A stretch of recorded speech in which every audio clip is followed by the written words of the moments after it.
Ni Dio TV nk'uko musanzwe mubizi murashikirizwa na Dave.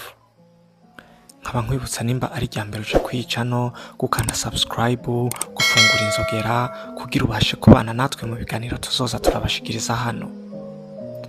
Uno musi rero tukaba tugiye kurabira hamwe amajambo meza gukoresha mu gusaba imbabazi mu gihe wakoshereje umukunzi wawe. Mu by'ukuri birababaje kubona abakunzi batandukana kubw'amakosa y'umwe muri bo.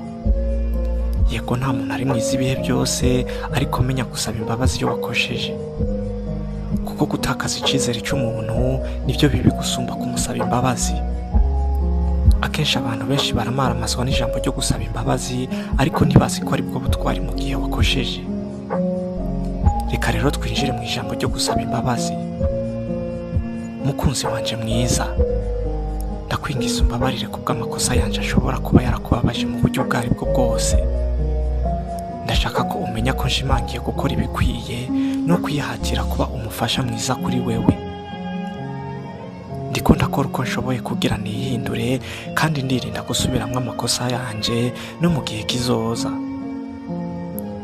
Ndabizi ko ibikorwa vyanje bibi bishobora kuba vyaragukomerekeje, ariko nanje ndicuza umubabaro uwo ari wo wose naguteye mu buzima bwawe. Ndagusezeranya ko ngiye guhindura ukwitwara kwanje, kandi ndiyemeje ko ngiye kuba umuntu akumva, agutahura, kandi agukunda ku buryo bwimbitse mu buzima bwawe. Kunezerwa kwawe nzogushira imbere y'ibindi byose, kuko umunezero wawe n'amagara yawe nivyo bimpa agaciro kurusha ibindi byose. Ndishimira cyane ukwihangana kwawe uhora ungirira, gusa ndiko ndakora uko nshoboye kugira ndushirize kunoza umubano wanje nawe. Mukunzi, umubano wacu ufise agaciro kanini cyane kuri jewe, kandi nditeguye gukora ibirenze kugira ndushirizeho kuwubungabunga no kuwitaho. Menya neza ko nshimangiye gukosora amakosa nakoze no kukubera umukunzi mwiza ukwiriye.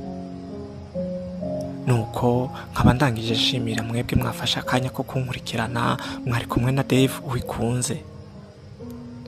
Nimba nawe ufise ico woshikiriza canke wokongera ko kuri ibi mvuze, andika ngaho muri komantere. Murakoze cyane, mugira ibihe byiza n'abakunzi banyu.